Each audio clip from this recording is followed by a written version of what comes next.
அல்லேலூயா. ஆண்டவராகிய இயேசு கிறிஸ்துவின் நாமத்தில் நேற்று வார எந்த வசனத்தை முதல் பார்த்தோம் சொல்லுவாங்களா? எந்த விசுவாசத்தை பற்றி நான் சொல்லிக் கொடுத்தேன்? யார் மனசு வச்சிருக்கிறீங்களோ அவங்க சொல்லுங்க. உங்களை ஆசிரியர் ஆதியாகத்தில் எத்தனாவது? 11. சரி, ஆபிரகாரத்தை பற்றி நான் சொன்னோம். ஆமாம், விசுவாசத்தை பற்றி நம்ம சொல்லிக் கொடுத்தோம். சரியா? அப்போ விசுவாசம் எப்படி இருந்தால் அது நடக்கும் அப்படின்னு நம்ம சொன்னோம். இந்த விசுவாசத்தை கை கொண்டவுடனே எல்லாவற்றிலையும் அவன் ஆசீர்வதிக்கப்படுவான் அப்படின்னு சொல்லி வேதம் தெளிவாக சொல்லுகிறது. அப்போ அந்த வேதத்தை நாம் கை கொண்டு நடந்தால் அப்படியே உங்களுக்கு ஆகும் அப்படின்னு சொல்லி போன வாரம் உங்களுக்கு நான் சொல்லிக் கொடுத்தேன் இல்லையா? அதே பிரகாரம் இந்த வாரம் அந்த விசுவாசத்தை பற்றியே உங்களுக்கு நான் சொல்லித் தருகிறேன். கர்த்தர் உங்களை மேலும் மேலும் ஆசீர்வதிப்பார் என்கிற நம்பிக்கையோடு நீங்கள் கர்த்தர் உங்களை பலப்படுத்துவாரா? ஆமென். அல்லேலூயா. வானத்துக்கும் பூமிக்குமே அதிகாரமுள்ள தேவன், யாவரையும் நம்மளுக்காக செய்தவரும் செய்தி முடிக்கிறவருமா இருக்கிற இயேசு, கருணை உள்ளவராக இருக்கிற இயேசு, தயவு உள்ளவராக இருக்கிற இயேசு, மகிமை நிறைந்தவராக இருக்கிற இயேசு, மங்காத பிரகாசம் உள்ளவராக இருக்கிற இயேசு, சதா காலம் நம்மளை ஆண்டு நடத்துவராக இருக்கிற இயேசு, சதா காலம் நம்மளை ஆளுகை செய்தவராக இருக்கிற இயேசு, இன்றும் என்றும் மாறாத தெய்வமாக இருக்கிற இயேசு. ஆமென். ஆமென். கர்த்தர் உங்களை ஆசீர்வதிப்பாராக, பலப்படுத்துவாராக, தைரியப்படுத்துவாராக. இன்றைக்கு கர்த்தருடைய வார்த்தை உங்களை செலுங்கி வரும்போது அந்த வார்த்தையை நீங்கள் கை கொள்ளுங்க. கர்த்தர் உங்களை பலப்படுத்துவாரா? ஆமென். அல்லேலூயா. அல்லேலூயா. மத்தேயு ஃபர்ஸ்ட் உங்களுக்கு தலைப்பை வைத்து நேற்று வாரம் சொன்ன ஆபிரகாரத்துக்கு என்ன வேலை என்ற வார்த்தை அப்படி உண்டாகி அவன் எல்லாவற்றிலும் ஆசீர்வதிக்கப்பட்டான்னு சொல்லி நம்ம பார்த்தோம். அந்த ஆசீர்வாதத்தை நீங்கள் பெற்றுக்கொள்ளத்தான் உங்களுக்கும் ஆண்டவராகிய இயேசு கிறிஸ்து வார்த்தைகளை சொல்லிக் கொடுக்கிறார். தலையில் தாழ்த்தி நம்ம செவிக்காதுக்கு முன்னே ஒரு வசனத்தை படித்து நம்ம செவிக்கலாம். மத்தேயு 10:20 படிங்க. மத்தேயு 10:20.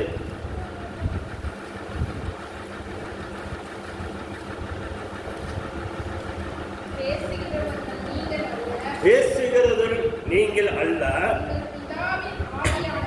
உங்கள் பிதாவின் ஆவியானவரே உங்களிலிருந்து பேசுகிறார். தேவனாய் கர்த்தர் செய்கிறாரா? பேசுறது நாங்கள் அல்ல, பிதாவாயி ஆவியானவரே எங்களை கொண்டு உங்களோட பேசுவாரா? நம்ம தலையில தாழ்த்தி இந்த வார்த்தையை ஆசீர்வதித்து கொடுக்கும்படி நம்ம செபிக்கலாம். ஆண்டவரே, நீர் பெரியவரும் இப்பரும் ரட்சகரும் ராஜாதி ராஜன் வார்த்தை தெய்வமே, இருக்கிற நேரத்தை நீர் ஆசீர்வதித்து அடிமையோட வாயில உங்களுடைய வார்த்தையை போடுங்க. இந்த வார்த்தை எல்லாருக்கும் ஆண்டவரே அது பயனுள்ளதாகவும் அது ஆசீர்வாதமாகவும் அந்த வார்த்தை அவங்களை ஆண்டவரை பலப்படுத்துறதாகவும் கர்த்தர் நீர் பெரியவரும் நிரூபிக்கும்படி வானம் பூமி கொள்ளாத இயேசு கிறிஸ்து நாமத்தில் தாழ்மையோடு வேண்டிக் கொள்ளுகிறோம். நல்ல பிதாவே. ஆமே. ஆமே. யார் பேசுறாங்க? பேசுறது நீங்கள் அல்ல. ஆமே. பிதாவாகி தேவனாய் இருக்கிற பரிசுத்த ஆவியானவரே நம்மளை கொண்டு பேசுறாராம். அப்போ அந்த பேசுகிற வார்த்தையை நீங்கள் நல்லா தெளிவாக கேட்டு அப்படி நடக்க விரும்பினீங்கன்னா கர்த்தர் உங்களை கண்ணனையால் இயேசு, தரணை கடலாக இருக்கிற இயேசு எல்லா விதத்திலையும் ஆபிரகாரத்துக்கு கொடுத்த சுதந்திரத்தை உங்களுக்கும் தருவார். ஏன்னா நீங்கள் என்னைக்கு பிதாக்குமார் பரிசுத்தாவி நாமத்தில் ஞானஸ்தானம் எடுத்தீங்களோ நீங்கள் ஆபிரகார சன்னதியாக தான் இருக்கிறீங்க. அப்போ ஆபிரகாரத்துக்குள்ள சன்னதியினுடைய சொத்து சொகை யாருக்கும் சேரு? உங்களுக்கு தான் சேரு. நீங்கள் யாருடைய சன்னதின்னு போட்டுருக்குது? வாக்குத்தத்தன சன்னதிகளாக இருப்பாங்க. வாக்குத்தத்த சன்னதிகள் அல்லாதபடி அப்புறம் வேற சன்னதிகள் வந்தது. அவங்களுக்கு என்ன பண்ணாங்க? ஏசப்பா ஸ்தோத்திர ஆபிரகார் என்ன செஞ்சாராமா? அவங்களுக்கு போய் கொடுக்க வேண்டியது கொடுத்து வெகுமதியில் கொடுத்து கீழ் தேசத்துக்கு அனுப்பி விட்டாங்கன்னு சொல்லி வேதம் சொல்லுது. அப்படி நீங்கள் அந்த மாதிரி சன்னதிகளாக இருந்தால் ஆண்டவர் என்ன உங்களை வெகுமதியில் கொடுத்து அனுப்பிவிட்டு போட்டு உங்களை கண்டுக்க மாட்டார். அல்லேலூயா. சுதந்திரவாளிகளாக நீங்கள் வந்துட்டீங்கன்னா தேவன் உங்களுக்கு என்ன வைத்திருக்காரோ அதை கண்டிஷனாக உங்களுக்கு தந்துடுவார். அப்படித்தான் வேதம் சொல்லுது. அப்போ இன்னைக்கு நாம் எப்படிப்பட்டீங்கன்னா வானத்தையும் பூமியும் படைத்தா இயேசு மகாபெருமானுடைய இரத்தத்தினால கழுகப்பட்டு நாம அவருக்கு சுதந்திரவாளியா இருக்கிறோம் அப்படிங்கிற எண்ணம் உங்களுக்குள்ள உதிக்கட்டும். ஆமென். அல்லேலூயா. உதிக்கும் போது அந்த கர்த்தர் தாமே அந்த வார்த்தையை நிறைவேற்றுவாராக. ஆமென். அல்லேலூயா. பாருங்க, இங்க ஒரு வார்த்தை வருகிறது. எபிராயர்ல 5:12 நம்ம படிக்க போறோம். எபிராயில 301 பக்கம் புதிய ஏற்பாடு. எபிராயர்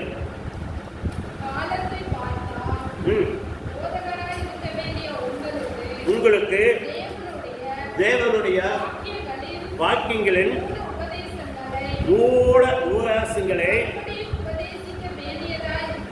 பார்த்தீங்களா? எப்படி இருக்கிறீங்க நீங்க? இன்னைக்கு ஒவ்வொருத்தர் சக்தின்னு சொல்லி ஆத்து மக்களை கொண்டாடியில் இருக்கிற எப்படி இருக்கிறீங்கன்னா அப்படி இல்லாத இருக்கிறீங்கன்னு சொல்லி தேவன் உங்களுக்கு சுற்றி காட்டுறார். நீங்கள்லாம் வந்து 1 வருஷம் 2 வருஷம் 3 வருஷம் ஆனாவே நீங்கள் என்ன பண்ணுவீங்கன்னா ஒரு பாடல் பாட முடியறதில்ல, ஒரு வசனத்தை மனப்பாடம் சொல்ல முடியறதில்ல. அப்படி எப்படி நீங்கள் போதகராக இருக்காத இருக்கிறீங்க எப்படி இருக்கிறீங்கன்னு சொல்லி தேவன் உங்களுடைய இந்த வார்த்தையை சொல்லி கொடுக்குறாரு இல்லையா? கர்த்தருக்கு மகிமையாட்டு. நல்லா காலையில் ஒரு வசனம் படிச்சோன்னா படிக்கிறதில்ல, காலையில் சாயங்காலம் ஒரு வசனம் படிச்சோன்னா படிக்க முடியறதில்ல. அன்றைக்கு குடும்ப ஜாபம் நடக்குதுன்னா நிறைய பேர் விட்டு பாராட்டு ரோட்டில் குடும்ப ஜாபம் நடக்குது, அவங்கெல்லாம் கை ரோட்டுனாங்க. குடும்ப ஜாபம் செய்யறதை மட்டும் கை தட்டணும். ஒரே 3 குடும்பம் தான் குடும்ப ஜாபம் செய்யுது. அப்போ மீதியெல்லாம் என்ன பண்ணுறீங்க? குடும்ப ஜாபம் செய்யலைன்னா உங்கள் வீட்டுக்கு கூரை இல்லாத வீடு, பெரிய காற்று மழை வரும்போது அதுக்கு நீங்கள் இன்னும் அடிபட்ட மரமாக தான் வாழணும். குடும்ப ஜாபம் இருந்ததுன்னா கூரை இருக்கிற வீடு, பெரிய காற்று மழை வரும்போது நீங்கள் அடிபட்ட மரம் இருக்க மாட்டீங்க, பாதுகாக்கிற மரமாக இருப்பீங்க இல்லையா? இது குடும்ப ஜாப கண்டிஷனு தேவை, எல்லாருக்கும் தேவை. குடும்ப ஜாபம் இல்லைன்னா இந்த காற்றுக்கு மழைக்கு வேறு எப்படி பிடிங்கி வேரோடு தூக்கி போய் பாருங்க, நினைச்ச மட்டும் மரத்துக்கு போய் இடிச்சு போகுது காற்று. நீங்கள் நிறைய பார்க்குறீங்களே இல்லையா சார்? இதில் பார்க்குறீங்களே இல்லையா? செய்தியில் வேரோடு ஆணி வேரோடு பிடிங்கி போய் இன்னொரு மரத்து மேலே வீசிட்டு போகும். அப்படித்தான் அது மாதிரி நடந்துடக்கூடாது. குடும்ப ஜாமன்னா என்ன நடக்கணும்? வேதம்னா என்னென்னு படிக்கணும். வேதத்தை படிக்க தெரிஞ்சு படிக்கணும். படிக்க தெரியாது தினமும் என்னோட காலையில மாலையில 4 சொல்லி குடும்ப ஜாபம் பண்ணி ஆகும். குடும்ப ஜாபம் பண்ணினா கூட குழந்தைக்கு சொல்லுங்க, நீங்க கெட்டாலும் பரவாயில்ல, குழந்தைகளும் நல்லா வளர்த்துங்க அல்லையா? நம்ம அது முக்கியம். குடும்ப ஜாபம் பண்றோம் எல்லாருமே. குடும்ப ஜாபம் இல்லைன்னா கஷ்ட காலம், பின்னாடி வரக்கூடிய காவத்துக்கு அவங்க தப்பிக்க வழிதாட முடியாது. அப்ப வழிதாடணும்னா குடும்ப ஜாபம் தேவை. குடும்ப ஜாபம் வந்து குழந்தைகளை தானாக என்ன பண்ணுவாங்க, அவங்க தப்பிச்சு கொள்ளுவாங்க, அவங்க வேத்த படிப்பாங்க. என்ன காரியம் எடுத்தாலும் வேத்த படிக்கும் போது அவங்களுக்கு அமைதி தெரியும், அவங்க நிம்மதி கிடைக்கும். அவங்களுடைய வாழ்க்கையில கர்த்தர் என்ன பண்ணுவாரு, காப்பாற்றுவாரு. அப்படித்தான் சொல்லி எழுதியிருக்குது. சங்கீதம் 20 படிச்சு பாருங்க. ஆபத்து நாளில் கர்த்தரை நோக்கி நீ கூப்பிடு, அவர் உன்னுடைய ஜபத்தை கேட்டு உனக்கு விடுதலை கொடுப்பாரு சொல்லி ஏற்பாடு தேவனை கர்த்தருடைய விடுதலை கிடைக்கணும் எழுதியிருக்குது. அப்போ குழந்தையில தினசரி நீங்கள் குடும்ப ஜபத்தை நடத்தணும், காலையில் நடத்தணும், சாயங்காலம் நடத்தணும். குடும்ப ஜபம் கண்டிஷனை தேவை இல்லையா? வாரத்தில் அன்னைக்கு தினம் நம்ம சாப்பிட்றோம். வாரத்தில் ஒரு நாள் என்ன பண்ணணும், குழந்தைகளுக்கு நாமளாக இருந்தாலும் என்ன பண்ணணும், ஒரு டீயோ ஒரு பண்ணி சாப்பிட்டு போட்டு முகத்தை காய வச்சுட்டு வரணும் இல்லையா? நிறைய பேர் மாத்திரை சாக்கடி சாப்பிட்றோம், அதெல்லாம் விட்டுறோன்னு. யார் மாத்திரை நிறைய பேருங்க மாத்திரை நேரம் தான் சாப்பிட்டுக்கிறாங்க. அப்படி சாப்பிடக்கூடாது. ஒரு நாளைக்குனாலும் ஒரு வேலைனாலும் உடம்பு என்ன சுத்திகரிக்கிறதுக்கு நீங்கள் இடம் கொடுக்கணும் அல்லையா? சுத்திகரிக்கிறதுக்கு உடம்பு கொடுக்கலைன்னா உடம்பு கெடுத்து நீங்களே கெடுத்து இருக்கிறீங்களா? மாத்திரை சாக்கடிட்டு இருக்காது. ஒரு நாளைக்கே சாப்பிடாதனால அந்த மாத்திரை எடுக்காதனால ஒன்றும் ஆக மாட்டேங்க. அப்போ நார்மலாக இருக்குது. சர்க்கரை இருக்கணும் அதே மாதிரி தான். அந்த வேலை சாப்பிட்டதுனால சர்க்கரை ஏறாது, மாத்திரை எடுக்க தேவை. ஆமாம், பிரஷர் இருக்கிற அதே மாதிரி தான். ஒரு வேலை சாப்பிடாதனால பிரஷர் ஏறாது, அதுக்கு மாத்திரை சாப்பிட வேண்டியதில்லை. டாக்டர் கேட்டாலும் அவங்களும் அதே சொல்லி கொடுப்பாங்க அல்லையா? ஆமாம், டாக்டர் ஒவ்வொருத்தரும் சொல்லி கொடுப்பேன். என்ன சொல்லுவாங்கன்னா, நீங்கள் தினமும் மாத்திரை எடுக்கணும், சாப்பிட்டுக்கணும் அப்படின்னு சொல்லி கொடுத்துட்டே இருப்பேன். எதுக்குன்னா அவனுக்கு வரும்படி வாங்கணும், அவனுக்கு காசு கிடைக்கணும், மாமூலா அதைத்தான் சொல்லி கொடுப்பாங்க. அதை நீங்கள் எச்சரிக்கை ஆகிக்கணும். ஆனால் வேதம் அப்படி சொல்லலை. எல்லாமுக்கும் பழிகாரியை கற்று நானே பழிகாரின்ட்டார். அப்போ பழியார் பூமியில் எல்லோன்னு பாருங்க, ஒரு வியாதி கடைசி முடிவு வந்துடும். அதுக்கு வந்து 1000 முழுவதும் தீர்வு இருக்குதா? இல்லையே. கால்வழி இருக்குதா? கால்வழி தீர்வுன்னு இருக்குதான்னு இல்லையே. அவசியம் இருக்குது, அவசரம் வந்து கடைசி வரைக்கும் இருக்குதா? இல்லையே. எல்லாமுக்கும் ஒரு தீர்வு இருக்குது, எல்லாமுக்கும் ஒரு குணமாக்குற நாள் இருக்குது. அப்போ குணமாக்குற 38 வருடம் படிக்கிறவங்களே கர்த்தர் அப்படித்தான் செய்தாரு. 38 வருஷம் அவனை கண்டுக்கல. 2வது வரையே போறாரு, நேராக பார்க்கறாரு. நிறைய பேர் அங்கே முடவர்கள் குடவர்கள் எல்லாம் படுத்திருக்கிறாங்க, நிறைய சப்பாடிகள் படுத்திருக்கிறாங்க. இவனை மட்டும் ஏன் போய் எழுப்பி கூட்டிட்டு போறாரு, போன்னு சொல்றாரு அல்லையா? இதை நீங்க புரிஞ்சு கொள்ளணும். அப்போ நிறைய பேர் இருக்கிறாங்க, அவங்களுக்கே சோகம் கிடைக்கல, இவனுக்கு மட்டும் சோகம் கிடைக்குன்னு நான் பார்க்கணும். அவனை இடத்துல அணிதனமும் எனக்கு உதவி செய்யறதுக்கு யாரும் இல்லையே, என் தேவன் இறங்கி வர மாட்டான்னா அணிதலை ஜெயிச்சிருக்கிற, அதனால தான் வந்திருக்காரு இல்லையா? அதனால தான் குடும்ப ஜாபம்ங்கிறது அதுதான். குடும்ப ஜாபம் பண்ணீங்கன்னா, நீங்கள் வேலை படிக்கலைன்னா, நீங்கள் சாக்கு பாக்கு சொன்னீங்கன்னா ஆண்டவர் அதை ஏற்றுக்கவே மாட்டார் இல்லையா? காற்று பெருங்காற்று அடிக்கும் போது என்ன பண்ணுங்க, மரத்தை புடிங்கொடி எறிகிற மாதிரி தான் நம்ம குழப்பம். அது எச்சரிக்கை ஆகும். எச்சரிக்கை தான் உங்களுக்கு நான் சொல்லித்தரேன். குடும்ப ஜாபத்தை என்னோட நிறுத்தக்கூடாது. வீட்டுக்கு யாரெல்லாம் வந்து காலையில் சாப்பிட்டீங்கன்னா கை தூக்குங்காங்களா? நான் சாப்பிட்டேன், கை தூக்குறேன். நீங்கள் 6 சாப்பிட்டீங்க. அப்போ சாப்பிட்டு 2 எத்தனை பேர்? 1. அப்போ பாரு, நான் என்ன சாப்பிட்டு தெரியுமா? 5 ரூபா பிஸ்கட்டு, ஒரு டீ, 1/2 டம்ளர் டீ மாதிரி வாங்கி கொடுத்த மாதிரி நாங்கள் உட்காந்துருக்காரு இல்லையா?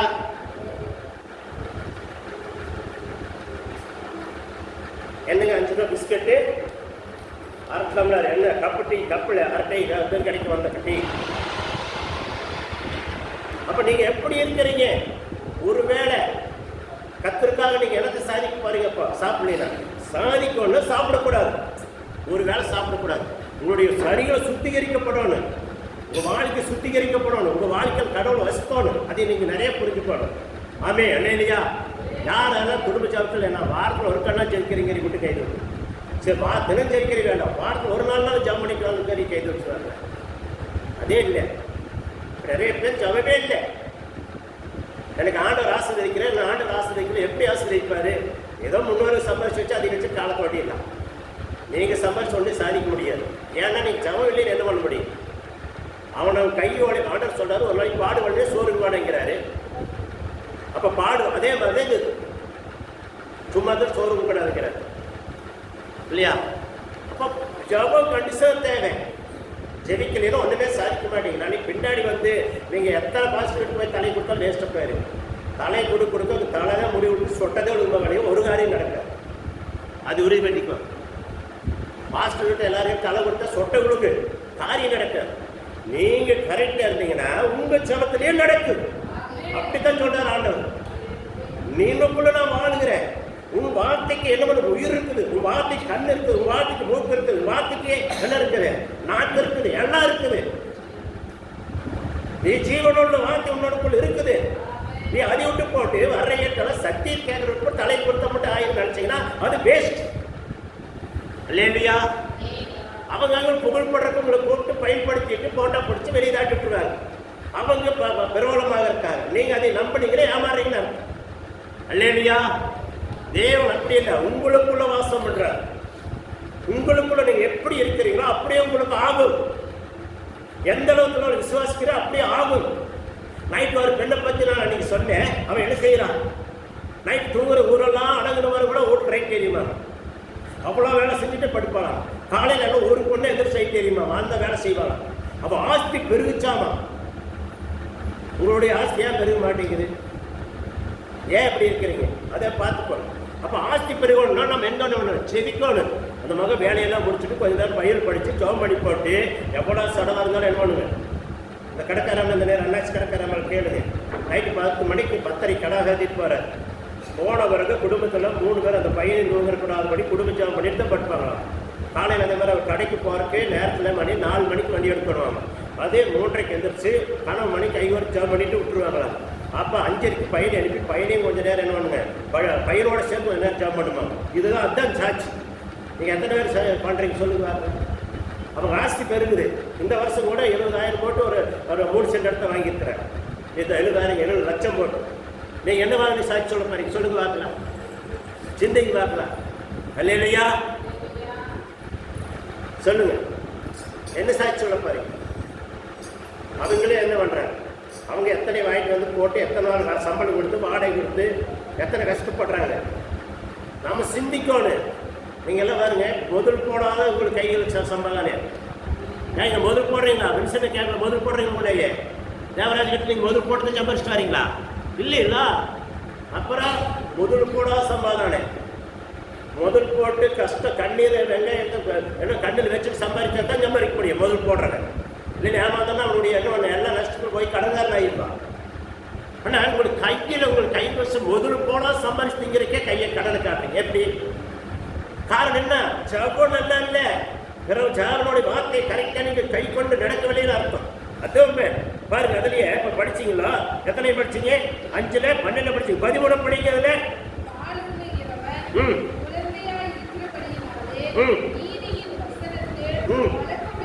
பழக்கமில்லாதவனா பாலுங்கிற குழந்தை போல என்ன சொல்லி கொடுத்தா அப்படியே போயிட்டு வாரம் அவங்க குடும்பம் பண்ணிக்கிறேன்.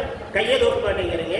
குடும்பம் நடத்துறதா இல்லைங்கிறீங்க. எங்கே நான் பேசுறதுக்கு 4 பேரோட பேசுறதுக்கு என்னாலும் வாய் பேசுறதுக்கு வாய் இருக்குது. ஜாபம் பண்றதுக்கு வாய் இல்லை. யார் இடத்துல வேணும் பொழுதுபோக்குறதுக்கு வாய் இருக்குது, பேசுறதுக்கு வாய் இருக்குது. ஜாபம் பண்றதுக்கு நேரம் இல்லை. ஜாபம் பண்றதுக்கு டிவி என்னாலும் பார்க்கறதுக்கு நேரம் இருக்குது, ஜாபம் பண்றதுக்கு நேரம் இல்லை. நாம கட்டுறதுக்கெல்லாம் குழந்தைங்க டிவி பார்த்து படம் பார்க்கறதுக்கு நல்லா போட்டு பழக்கம். நம்ம கெட்டு போனாலும் பாருங்க, அடுத்த குழந்தையிலும் வரக்கூடிய சன்னதி கூட நினைக்க மாட்டேங்குது. எவ்வளவு கொடுமையான காரியம். எவ்வளவு கொடுமையானுங்க, சிந்திச்சு பாரு. உன் சன்னதியோட நீயோட போனாலும் பரவாயில்ல, வரக்கூடிய சன்னதி காத்து பெருங்காத்து வருமா, அந்த மரம் குடிக்கிட்டு போகாத காக்கணும்னா ஜபம் வீடு, கூரையை ஜபம் இல்லாத வீடு, கூரை இல்லாத வீடு. ஜெபிக்கணும், குழந்தை போல இருக்கக்கூடாதுன்னு சொல்லி ஆண்டவர் சொல்றாரு. சரி, அதுல 13 படிச்சுங்க, அதுல 14 படிங்க. பலமான ஆகாரமானது நன்மை தீமை இன்னதென்று பகுத்தறியத்தக்கதாக முயற்சி செய்யும். என்னுடைய ஞானத்திலே உடையவராக, பூர்ண வயதுள்ளவராக, இது என்ன பூர்ண வயதுள்ளவனுக்கு இது பக்குவமாமா. நீ செவிச்சா பூர்ண வயசானதுக்கு அதுக்கு சமமாமா. நல்ல ஆலோசனை கொடுக்கிறதுக்கு பேசுறதுக்கு அதுக்குள்ள வயதுள்ள காக்கணும். குடும்ப சபை கண்டிஷனா தேவை. பகல்ல யாராவது தூங்குறீங்களா? கை தூக்கு வேப்பில. பகல்ல தூங்க வரைக்கும் கஷ்டம். விஞ்ஞானமே சொல்லுது பகல் தூங்கக்கூடாதான். ஒரு வீட்டுக்கு இங்கே வீட்டுக்கு வாரமான ஒரு அந்த ரோகஸ்தானத்துக்கு போறவர் சொல்றாரு, எல்லா வியாதியும் எங்களுக்கு இருக்குது, நிறைய இருக்கிறாங்க. அதனால ஒரு வேளை மத்தியானம் எல்லாருமே நாங்கள் சாப்பிட மாட்டோம். ஏன்? கண்ட்ரோலுக்கு, உடம்பை கண்ட்ரோலாக வச்சிருக்கிறோம், கண்ட்ரோலாக வச்சிருக்கிறாங்க. மத்தியானம் ரேசம் ஏதோ என்ன பண்ணுவோம், டீயோ ஒரு பண்ணை தொட்டு விட்டுருவோம். காலையில் சாப்பாடு நைட் சாப்பாடு சரி, காலையில் சாப்பிடுவோம் 10 மணிக்கு, இல்லை வேலை வீட்டுக்கு போயிடணும் கொஞ்சம் நேரத்தில் சாப்பிடுவோம். நைட்டு அதே மாதிரி சாயங்காலம் டைம் நான் ஒரு 5லேருந்து ஒரு 7 மணிக்குள்ளே சாப்பிடுவோம். அவ்வளோதே. இல்லைன்னா அதுக்கு கொஞ்சம் லேட்டானாலும் பசியாலும் கொஞ்சம் லேட்டாகி சாப்பிடுவோம். 2 வேலையும் சாப்பிடுவோம். என்னுடைய உடம்பு ஆரோக்கியம் வரணும். உடம்புக்கு என்ன பண்ணணும்? உணவை குறைக்கணும். எல்லாம் பாடுறோம், உணவை குறைக்கணும், உடலை உடைக்கணும், பேச்சை நிறுத்தணும், இடத்துல வளரணும். பாருங்க, தேவனை அறியாத பிள்ளைகள் கணக்கு கொடுக்காங்க. தேவனை அறிஞ்ச பிள்ளைங்க எனக்கு ஞாயிற்றுக்கிழமை கூட விட மாட்டேங்குது. இல்லையா? தேவனை அறிஞ்ச பிள்ளைங்க ஒரு வேலைக்கு விட்டு நம்ம உடம்பு சரியாக சுத்திகரிக்கப்படணும். தேவன் நம்மளை பார்த்து கொண்டிருக்காரு, நம்ம ஜெபிக்கணும் அப்படிங்கிறது இல்லை. அதே போல என்ன பண்ண குடும்ப ஜாபம் வேண்டாம் பண்ண சொன்னா அதை நம்ம குடும்ப ஜாபம் பண்ணிட்டே இருந்து பாருங்க. ஒரு நாளைக்கு கர்த்தர் செய்கிற அற்புதத்தை கண்ணார பார்ப்பீங்க. ஆமே, இல்லையா? சும்மா 2 நாளைக்கு சொல்றதுக்காக பண்ணிட்டு விட்டீங்கன்னா அது வேஸ்ட். 2 நாளைக்கு நல்லா சாப்பிட்டு போட்டு அப்புறம் 10 நாளைக்கு சாப்பிட்டா இருந்தீங்கன்னா ஒன்றுக்காக போயிருக்கு. எப்போ 4 வாரம் ஒரே மாதிரி சாப்பிட்டீங்கன்னா எப்போ நல்லா இருக்கும், கிடைச்சுன்னு சொல்லி தோணும். அதையே சொன்னீங்கன்னா அப்புறம் இன்னும் மனசுக்கு நிறைய இதாக, அப்போ உடம்பு என்னாங்க வீக்னஸ் ஆயிடுது, எல்லாமே நிமிடுத்த மனுஷனுக்கு. இல்லையா? ஆமாம், கர்த்தருக்கு மகிமை உண்டாடு. அப்போ பாருங்க. சரி, அதுலையா 1 கொரிந்தியர்ல 6ல் 19 படிங்க. 1 கொரிந்தியர் 6ல் 231 பக்கம். உங்கள் சரீரமானது நீங்க தேவனால பெற்று நீங்கள் என்ன பண்ணது? உங்கள் தங்கியும் இருக்கிற என்னாவே பரிசுத்த ஆவியினுள்ள ஆலயமா இருக்கிறீங்க. பாத்தீங்களா? நீங்கள் உங்களுடையவர்களா இல்ல அல்ல. புரிஞ்சுக்குவாங்க. நீங்க என்ன பண்ண புரிஞ்சுக்குவாங்க. வாடகைக்கு இருக்கிற ஒரு சரிகளா அதையும் நினைச்சுக்குவாங்க. இந்த வாடகை செல்லுக்காக தேவையில்லாத எத்தனை நீங்க என்னங்க செவ்வறு கட்டு போன அப்படி சுண்ணாம்பு அடிச்சு பெயிண்ட் அடிச்சு அது மாதிரி இது நீங்க என்னதான் அடி அடிச்சாலே அது கூட கொஞ்ச நாளைக்கு அடிச்சு நிற்கி. நம்மளது அப்படி இல்லை. இந்த பரிசுத்த ஆவியானவர் நம்மளோட ஒதுக்கியானா என்ன பண்ணுங்க, வச்சிருக்காங்களா எடுங்கன்னு கொடுத்தாங்க. புரியுதுங்களா? இப்போ இந்த சரீரத்தை என்ன பண்ணணும், எப்படி வைத்துக்கணும், இருக்க வரைக்கும் சரீரம் மறுநோக ஆறுக்கு எப்படி நீங்க சுத்திகரிக்க வைக்கணும், அது முக்கியம். இந்த சரீரம் 2வது என்ன மறுரோகமாகு. அதுக்காக உங்களை செடிக்கு சொல்றது, அதான் குடிச்சா பண்ண சொல்றது. நீங்க இந்த பால் குடிக்கிற குழந்தை போல இருக்காதீங்கன்னு சொல்றாரு. அது மாறும் தேவனுடைய நாமக்கல். இல்லையா? மாறும்போது தேவன் உங்களுக்கு உதவி செய்வார், இல்லையா? உதவி செய்ய மாட்டார். கர்த்தருக்கு ஸ்தோத்திரம். அதுலயே இப்ப படிச்சீங்க 6ல் 20 படிங்க. நீங்க கிரயத்துக்கு கொல்லப்பட்டீர்கள், நீங்க தேவனுக்கு உடையவர்கள் ஆகிய உங்கள் சரீரத்தினாலும் என்ன பண்ணுங்க, உங்கள் ஆவியினாலும் தேவனே மகிமைப்படுத்துங்க. நாய்க்கள் எதுக்கு வர மகிமைப்படுத்துறதுக்காக, எதுக்காக குறுக்கொலையில ஜவுமனுஷன் மகிமைப்படுத்துறதுக்காக. வீட்டில் டைம் கழிச்சு வர முடியாத சாக்கு பாக்கு சொல்லிட்டு இருக்கிறது அது என்ன மகிமைப்படுத்த இல்லைன்னு அர்த்தம்.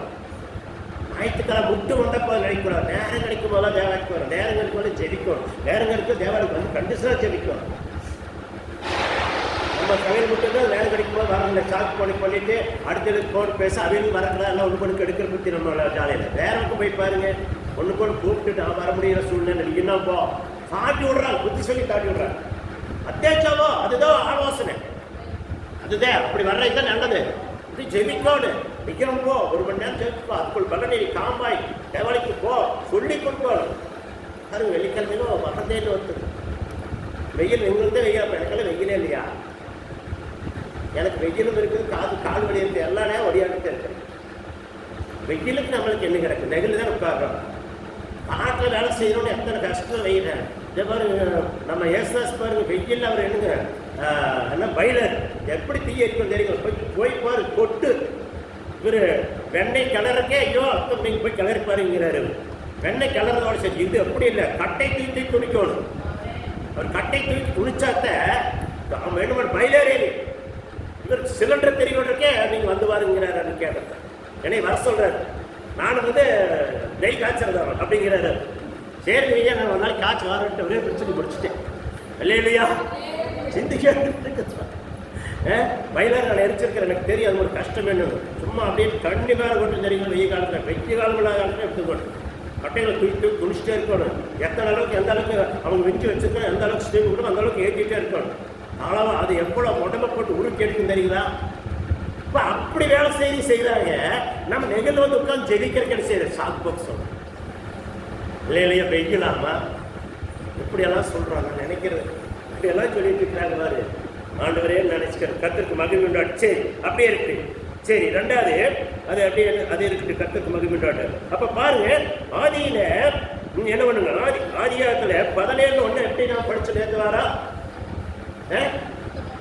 ஏன் உத்தமனா இந்த வார்த்தை குழந்தை மாதிரி இல்லாதபடி ஆபிரகாரம் மாறினதால ஆபிரகாரத்துக்கு சொன்ன வாக்கு தத்தம் நிறைவேறுச்சு. அதே சொன்ன வாக்கு தத்தை அவன் குழந்தையா இருந்திருந்தா, பால் குடிக்க குழந்தையா இருந்தா தேவன் அந்த வாக்கு தத்தத்தை அவனுக்கு தந்திருக்க மாட்டாரு, செஞ்சிருக்க மாட்டாரு. அந்த வார்த்தை நிறைவேறி இருக்காது. நீங்க நிறைய பேர் அப்படித்தான் செய்யறோம். நாம கட்டாலும் பரவாயில்ல, குழந்தைகளெல்லாம் வளர்க்குறாங்க, அந்த எண்ணமே இல்லை. நம்மளும் கட்டு குழந்தைகளை கட்டுக்கிறோம் இல்லையா? நிறைய பார்க்கணும், ஜெபிக்கணும். குழந்தைகளை என்ன உற்சாகமா ஓகாயமா ஒரு 10 நிமிஷம் 2 பாட்டு பாடி ஜெபம் பண்றா, போகடா வாங்கடா போகன்னு சொல்லி கொடுக்கணும். அதான் குடும்பம். அதுதான் அந்த குடும்பம். நாளைக்கு என்ன பெருங்காத்து வரும்போது என்ன பண்ண முடியாது. அந்த காத்து மழை பெருங்காத்து வரும்போது அந்த மரம் புடுங்கப்படாத காப்பாற்றப்படும். வசனம் அவனுக்கு இருக்கு, வார்த்தை தேவ வார்த்தை அவனுக்கு இருக்கு. பிரச்சனை வரும்போது அவன் மனங்களை பிடிட்டு அவன் தப்பிக்கிறதுக்கு அவனே அவன் வழி தேடிக்குவா. நீங்க ஒண்ணுமே காப்பாற்ற வேண்டியதில்லை இல்லையா? எனக்கெல்லாம் தேவாலயத்திலே எங்களுடைய குருநாதர் வேதனையா சொல்லி கொடுத்தாரு. அதை பிடிச்சதுனால இது வரைக்கும் எத்தனையோ ஆபத்து வரும்போது நான் தப்பிக்கிறதுக்கு காரணம் என்ன? பெருங்காத்து வந்து பெருமழை வந்தது, எத்தனையோ இரண்டு வந்தது, எத்தனையோ பிரச்சனை வந்தது, கொல்லக்கூடிய அடைய உசிரே போறபடி வந்தது. அத்தனைக்கு காரணம் அந்த வசனத்தை நான் கேட்டு வச்சதுனால முழங்காடு போட்டு அழுது அழுது தப்பிட்டு இது வரைக்கும் ஜீவனோட இருக்கிற காரணமே அதுதான் இல்லையா? அதனாலதான் உங்களுக்கு தளபாடு வச்சு சொல்றேன், ஜெபிக்கணும். குழந்தைகளை பழக்குங்க. இப்போ பணம் காசு காப்பாத்தாது, உங்களை குழந்தைகளை காப்பாத்தாது, சொத்து சோகம் காப்பாத்தாது. தேவனுடைய வார்த்தை இருந்தா உங்களை காப்பாத்திக்கலாம் இல்லையா? பணம் இன்னைக்கு இருக்கு, நாளைக்கு போயிரு. இன்னைக்கு வரு, ஒரு நாளைக்கு வரு, இன்னொருக்கு போகு. அதை முதல்ல புரிஞ்சுக்கோங்க. இன்னைக்கு கோடி இருந்தனால பிச்சைக்காரன் ஆகிட்டு, பிச்சைக்காரனால கோடீஸ்வரன் ஆகிட்டு இருக்கிறேன் தெரியுங்களா? இதை நீங்க புரிஞ்சுக்கொள்ளணும். காலகட்டங்களெல்லாம் எப்படி வேணா ஆண்டவர் மாற்றி அமைப்பார். அதே நீங்கள் சிந்திச்சிங்கன்னா நல்லா பொழைச்சிக்கலாம். நீங்கள் என்ன வேணால் சேர்த்து வைக்கலாம். சேர்த்து வச்சிருந்தா குழந்தைங்களா நிறைய குழந்தைங்கள பிச்சை எடுக்க தெரியுங்களா? ரோட்டில் இதெல்லாம் புரிஞ்சுக்கொள்ளணும். ஆண்டவர் எப்படி வேணா மாற்ற பிச்சை எடுத்த குழந்தைங்களாம் நீங்கள் என்ன காரணம் பங்களா எடுக்க தெரியுங்களா? காரணம் என்ன? தேவனுடைய இதுக்கு யாரும் இடம் போட முடியாது. அப்போ என்னன்னா அவங்க இடத்துல பக்தி இருந்தா, வைராக்கியம் இருந்தா தேவனுடைய ஆசிரியத்தை பெற்று வாழ முடியும். அது உண்மை இல்லையா? இல்லையா? கர்த்தருக்கு மகிமை உண்டாட்டு. கர்த்தருக்கு எதிர்த்து ஆண்டவரே ரோமர் 4:13 படிக்கலாமே. டைம் பணம் இன்னைக்கு முடிச்சுட்டு வேற துளசி வீட்டுக்கார ஜபத்துக்கு போகணும். ரோமர் 4:13 211 பக்கம்.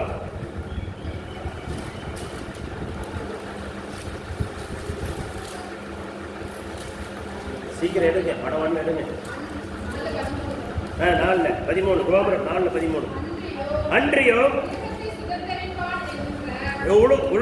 பாருங்க, உலகத்தை சுதந்திரிப்பான் என்று இந்த வாக்குத்தத்தம் ஆபிரகாமுக்காவது அவர் சந்ததிக்காவது நியாயப்பிரமாணத்தினால் இடையாமல்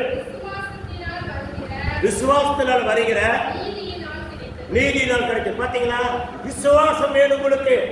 நியாயப்பிரமாணம் நீங்க போராடி அப்படி கிடைக்காது. நீங்க என்னோட விசுவாசிக்கணும், ஜெபிக்கணும். ஒவ்வொரு நாளும் ஜெபத்தை எச்சப்படுத்தணும். ஜெபம் எந்த அளவுக்கு பண்றீங்களோ உங்களுக்குள்ள இருக்கிற ஆவியானவருக்கு கண் இருக்குது, மூக்கு இருக்குது, வாய் இருக்குது, அதுக்கு எல்லா உறுப்புகளும் இருக்குது.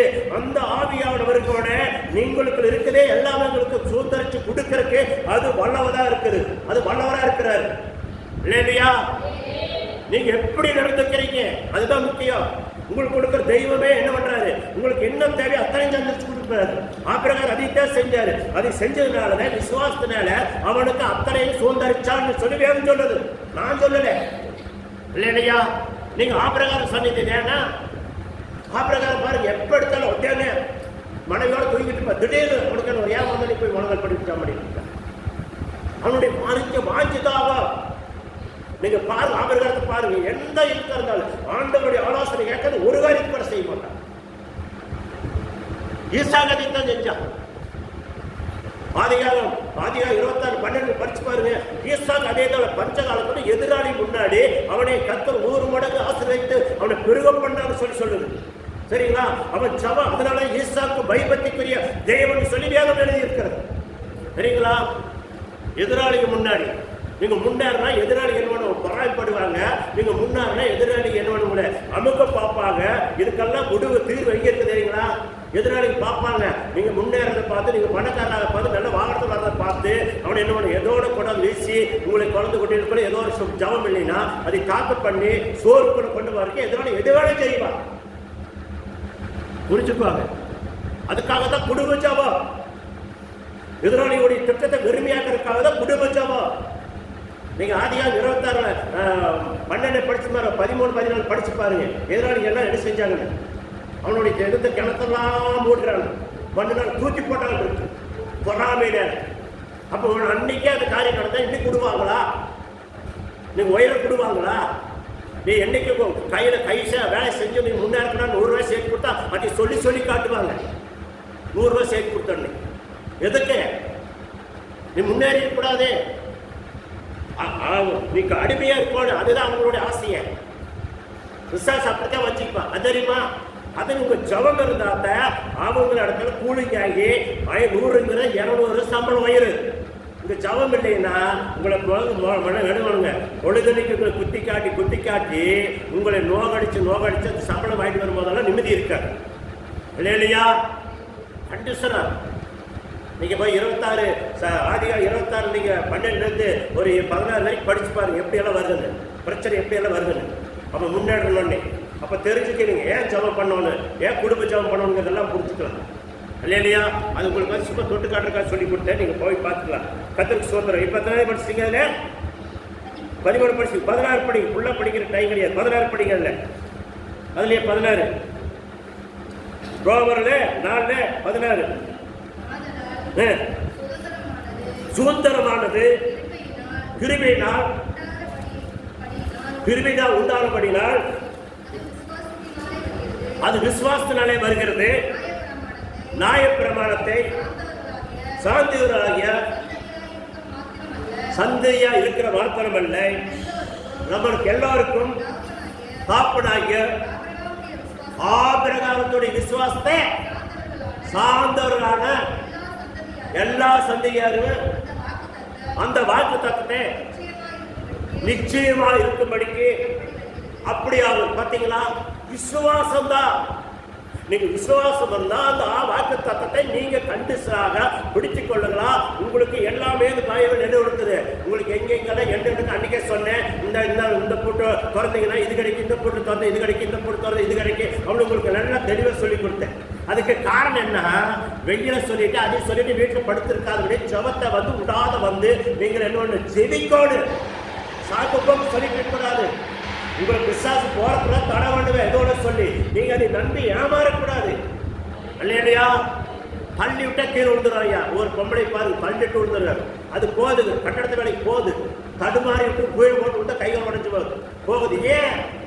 அது குழந்தைகளை காப்பாற்றணும், அது ஒரு வகத்தை காப்பாற்றணும். நம்ம அப்படியே இருக்கிறோம். அப்படியே உங்களோட வச்சிருக்காரு ஆண்டவரே. உங்க ஆண்டவர் ஜெபிக்குதான் சொல்றாரு. சிந்திக்கணும் நீங்க. இல்லையா? நீங்க நல்ல உலகத்தை ஒரு இடத்துல பாருங்க. வீட்டுக்குள்ளே அடைஞ்சுக்கிட்ட ஒன்றும் தெரியாது. அடைஞ்சிக்கிறத எந்த உலகமா தெரியும் உங்களுக்கு? வீட்டுக்கார கூட கொடுக்க சாப்பிட்டு நல்லா நிம்மதியாக சாப்பிட்டு தூங்கணும், சாப்பிட்டு தூங்க வந்தா எல்லா பிரச்சனையும் வந்துட்டு இருக்கு. வெளியே வரணும். வெளியே போனாதான் இன்னும் தெரியும், சுத்தி பார்த்தாதான் இன்னும் தெரியும். அதனால நான் யாரையும் திடீர்னு என்ன பண்ணுவேன், திடீர்னு போவேன், வீட்டுக்கு போவேன், திடீர்னு என்ன பண்ணுவேன், அந்த வயதில் போய் பார்ப்பேன் என்ன பண்ணுறாங்க. பார்க்க என்ன நம்மகிட்ட பேசும்போது அழகா பொய்யாதுன்னு பேசுவேன். அங்கே போய் பார்த்தா சத்தம் போட்டு பேசும்போது பார்த்தா எனக்கு காதை அடைச்சிரு. இப்படி பேசுனாங்க, சாயங்காலம் கூப்பிட்டு அப்படி பேசுவாங்க. நான் நினைப்பேன், என்னடா சாயங்காலம் காலையில் அப்படி பேசிட்டு இருந்தாங்க, நாம தோல் கூப்பிட்டு இப்படி பேசுனாங்க. நினைக்க ஒரு அப்படியே எனக்கு ஒரு மாதிரி ஆயிடுச்சு. இப்படி அதுக்குள்ள இப்படி ஆயிட்டாங்க. இல்லையா? ஆமா. திடீர்னு நம்ம ஃபோனில் என்ன பண்ணுவாங்க, நம்மளை இப்படி வச்சு போட்டு ரெண்டாவது இப்படி பேசுவேன். சுத்தம் போட இருக்க பாஸ்டர் பேசிட்டு அங்கே பேசும்போது அழகாக பேசுவாங்க. நான் எல்லாமே சோதிச்சுப்பேன். ஆனால் நம்ம செல்லு எதாவது ஸ்கின் இழுத்துக்கணும், இழுத்து கொடுக்குறது என்னன்னு தெரியல. இல்லையா? இப்போ நம்ம இதை புரிஞ்சு கொள்ளணும். ஆமே. சரி, இப்போ 16 படிச்சிட்டீங்க. அதுலயே 10ல் ரோமர்ல 10:6 118 பக்கம், இந்த 218 பக்கம். விசுவாசத்தினால ஆகும் நீதியானது பாருங்க, கிறிஸ்து இறங்க பண்ணும்படி பரலோகத்தில் ஏறணும் யாரு? இல்ல பாதாளத்தில் இருக்கிறப்ப எழுப்பி கூப்பிட்டு யாரு? நடக்குமா? நடக்காது. அதனால ஆர்டர் சொல்றாரு, நீ மேலே வர முடியாது, கீழே வர முடியாது, உங்களுடைய எல்லாம் வச்சுக்க. உன்னுடைய விசுவாசத்தை உங்களுடைய வச்சுக்க. எல்லாம் உங்களுடைய இருக்கு. ஆதி தகப்பன் ஆபிரகாரத்துக்கு மட்டும் இல்ல, ஆதி தகப்பனுக்கு ஆபிரகாரத்துக்கு என்னோட ரத்தமோ என்னுடைய சரீரமோ பானம் பண்ணவில்லை, அவனுக்காக நான் பலியாகவும் இல்லை. அவன் அன்னை காலத்தில் ஆட்டுகளையும் மாடுகளை பலி செலுத்தினா, நான் அப்படி இல்லை, உங்களுக்காக புதிய ஏற்பாடுல நானே பலியாகி இருக்கேன். இல்லையா? பலியாகி என் ரத்தத்தினால உங்களை கழுகி மீட்டிருக்கிறேன். நீங்க அங்கேயோ மேலே வந்து கொண்டாடலாம், கீழே வந்து கொண்டாடலாம் நினைக்காதீங்க. அதை விட்டு போட்டு நம்மளுக்குள்ள இருக்கிற தெய்வம் இருக்கிறாரே, அவர் எல்லாமே செய்வாரே, அந்த ஏக்கம், அந்த எண்ணங்கள், அந்த விசுவாசம் உங்களுக்குள்ள வளரட்டும்னு சொல்லி ஆண்டவர் சொல்லி கொடுக்குறாரு. இல்லையா? ஆமே. அதுல கத்திற்கு மகிழ்ச்சி எல்லாம் படிக்கிற டைம் இல்லாதனால அதுல ஒரு 8 படிக்கலாமே. அதுல 8 ரோமர் 10:8 பாரு. எந்த வார்த்தை உமக்கு சமயமாய் வாயிலும் உன் இருதயத்திலுமே இருக்கிறதை என்று சொல்லு. பார்த்தீங்களா? நான் சொல்லல, வேணும் சொல்லுது. ஐயா, இந்த வரைக்கும் நீங்க நினைப்பீங்க பாஸ்டர் தான் வளர்றாரு, பாஸ்டர் தான் கத்துறாரு. நான் சொல்லுவேன், வேதமே உங்களை சொல்லி கொடுத்து நீங்க உள்ள எல்லாம் இருக்கு. அப்ப நீங்க என்ன பண்ணணும்? குடும்ப ஜப கண்டிஷனா தேவை. அதே சால் என்ன பண்ணுவானு, ஜெபிக்கிறது குறையவே கூடாது. பகல்ல தூங்குறதை நிறுத்தணும். தூக்குனாவே நம்ம உடம்பு கெட்டுப்போம். நான் மணி 4 மணிக்கு மணி 3:30 முடிக்கிறேன், கொஞ்ச நேரம் மத்தியம் பண்ணுங்க. என்னையோட எசிரி போடாதீங்க. அதையும் சொல்லியாரு. நானும் தூங்க கூடாது நினைப்பேன். சித்தை படுக்கலாம், கொஞ்சம் ரேஸ்மா. அந்த நேரத்துலையும் வந்து ஒருத்தர் ஊட்டுவாங்க, வேணும் ஊட்டுவாங்க.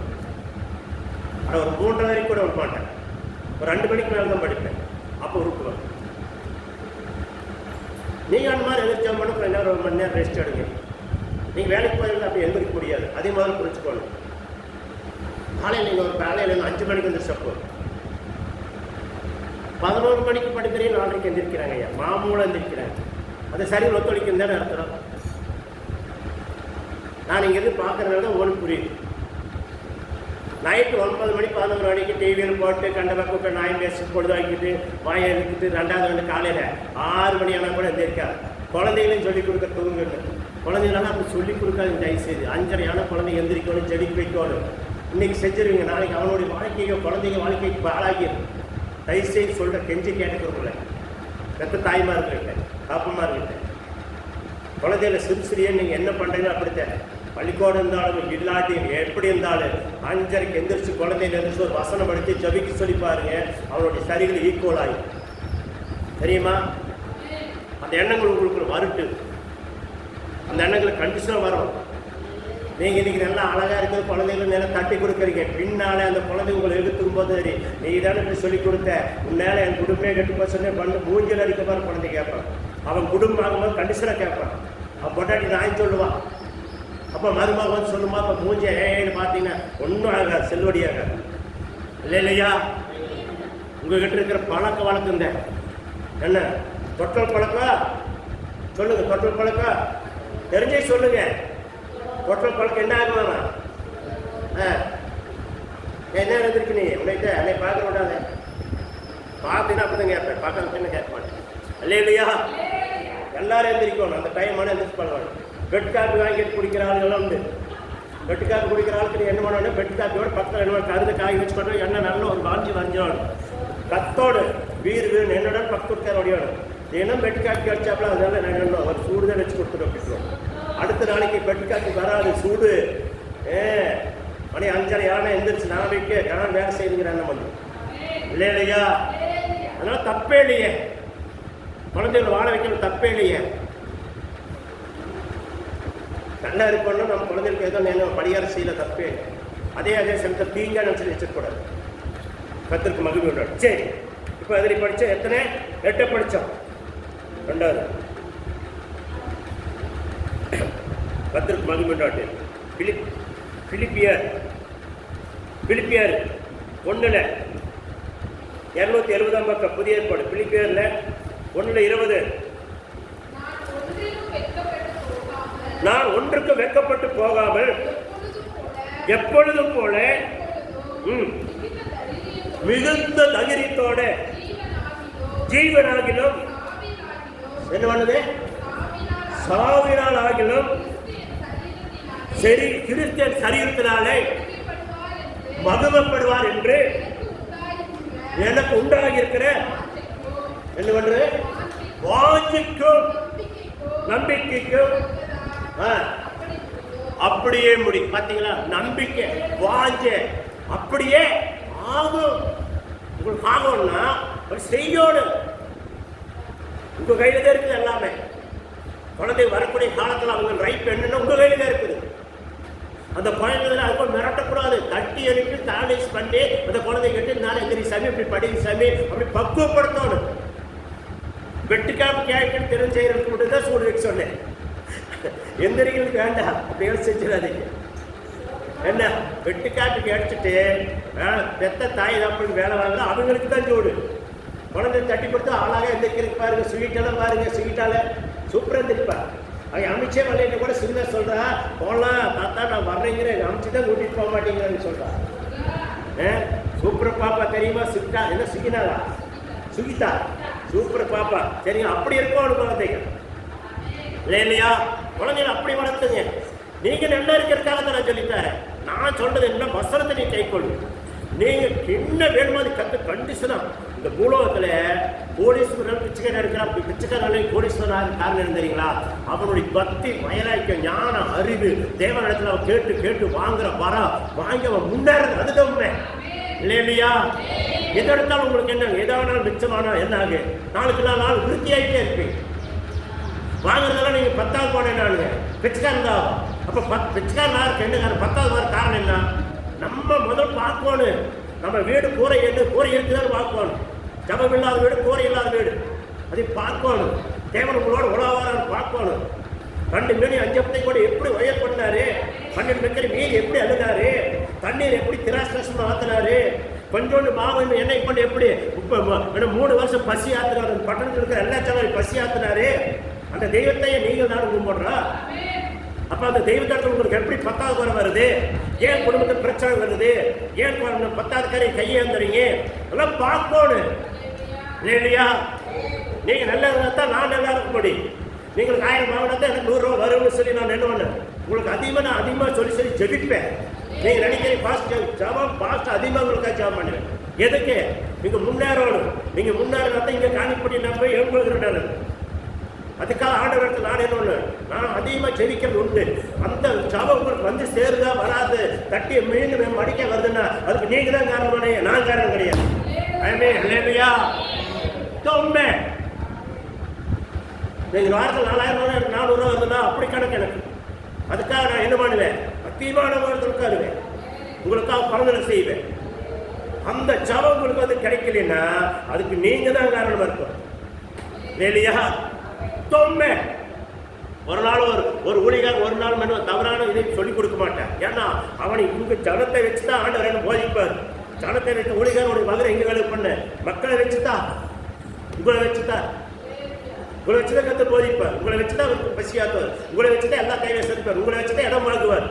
எத்தனை நேரம் இங்கே என்ன காணிப்பட்டி கொண்டாந்து இது என்ன சொன்னார், எல்லாம் கொண்டாந்து எல்லாம் கொண்டாந்து முன்னாடி வச்சிருந்து கத்தருக்கு சோத்து உங்களை ஆசீர்வதிப்பாரா? ஆமே. ரெண்டாவது அதுல 20 படிச்சீங்களா? 21 படிங்க. அதுலயே கிறிஸ்து எனக்கு ஜீவன், ஜீவன் என்ன பண்ணுங்க, சாவு எனக்கு ஆதாயம். பார்த்தீங்களா? அவர் தான் எனக்கு ஜீவன். அவன் இருக்கும் போது உங்களுக்கு என்ன நடந்தாலும் அவர் விட மாட்டான். அந்த எண்ணம் உங்களுக்கு உதிச்சுன்னா நீங்க எந்த காரணம் கண்டு நீங்க கீழே போக மாட்டீங்க. நாளுக்கு நாள் வளர்ந்து முன்னேறி கொண்டே இருப்பீங்க. அதுக்கு பேர் தான் ஆபிரகாமுடைய சன்னதி, விசுவாச சன்னதின்னு ஆண்டவர் உங்களை அழைக்கிறாரு. சாராளுடைய சன்னதின்னு உங்களை அழைக்கிறாரு. அதை அழைத்தது மட்டுமல்ல, ஆபிரகாரத்துக்கும் என்ன சாராளுக்கு அவங்க முன்னோர்களுக்கு என்ன அவருடைய ரத்தம், ஆண்டவர் பாடுபட்ட ரத்தம், உங்களை ஐஸ்வர்யாவுக்கு ரத்தம் அவங்களுக்கு கிடையாது. கடைசி விட்டு ரத்தம் தண்ணீர் அவங்களுக்கு கிடையாது, நம்மளுக்கு உண்டு. அதனால உங்களுக்கு நீங்க எந்த அளவுக்கு புதிய ஏற்பாட்டில் நீங்க எந்த அளவுக்கு ஆண்டவர் இடத்துல அதிகமா ஜெபம் பண்ணி, அதிகமா குடும்ப ஜெபம் பண்ணுங்க, அதிகமா குழந்தைகள் எல்லாம் எப்படி பத்துக்கள் நடத்துறீங்களோ அப்படியே உங்களுக்கு கர்த்தர் உங்களுக்கு வாக்கி செய்யறதுக்கு அவர் வல்லவரா இருக்கிறாரு. அதை பெற்று வாழுகிறதுக்கு நீங்க ஆயத்தமாகும் போது தேவன் அதுக்குள்ளதை எல்லாமே உங்களுக்கு தந்தருவாரா? ஆமென். அல்லேலூயா. சங்கீதம் கர்த்தருக்கு மகிமை உண்டாட்டி சங்கீதம் 112 ஆரப்படிங்க. 742 பக்கம் பழைய ஏற்பாட்டில். அவன் என்றென்றைக்கும் அசைக்கப்படாதபடிக்கு நீதிமான நித்திய கீர்த்தியுள்ளவன், சத்தியத்தை கேட்டு விசுவாசத்தோட குடும்பத்தை பண்ணிக்கொண்டு குழந்தைகள் வளர்த்து வேண்டிய ஞானத்தை அறிவை பயன்படுத்துறீங்கன்னா நீங்க என்ன என்றென்றைக்கு நீங்க அசைக்கப்பட மாட்டீங்க. அது உறுதி. ஆமே. ஏழப்படுகிறதுலயே துஷ்டத்தை கேட்கிறனால பயப்படா, அவன் இருதயம் கர்த்தரை நம்பி. பாத்தியா? துச்செய்தி வந்து ஒண்ணுமே குடும்பச்சாம இருந்து அசைக்காது. துச்செய்தி வந்தாலும் ஓடி போய் ஒன்னே முழங்கால் படிடுவீங்க, ஜெபிப்பீங்க. துச்செய்தி வர்றதை எப்படி திரும்பி ஓடி ஒவ்வொருத்தர் கொள்ளா சொப்பனை பண்ண அடறி அங்கே இங்கோடி அது நடக்குமான்னு பாக்குறீங்க. அது தப்பு.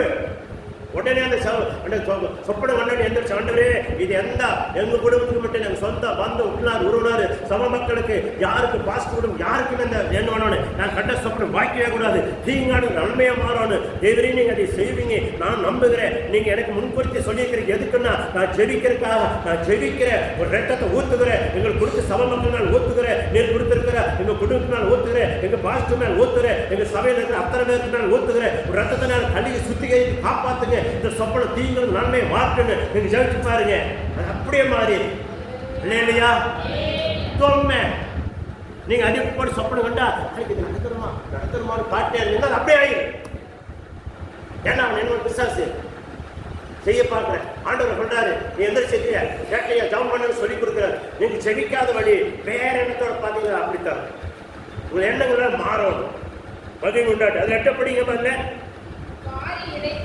வாரி இறைத்தான், ஏழைகளுக்கு கொடுத்தான், அவனுடைய நீதி என்றைக்கு நிற்கும். அவன் கொம்பு என்ன பண்ணுங்க, உங்க கொம்பு எல்லாரும் வைக்கப்படணும்னா விசுவாசத்தை காத்துக்கொள்ளுங்க. கர்த்தருடைய விசுவாசத்தின் பிரகாரமே உங்களுக்கு ஆக கடவுள் இந்த வார்த்தையை நிறம் பண்றேன். கர்த்தர் உங்களை ஆசீர்வதிப்பாரா? ஆமென். எல்லாம் தலையில தாழ்த்து நாம் செபிக்கலாமே. ஹல்லேலூயா. ஆண்டவரே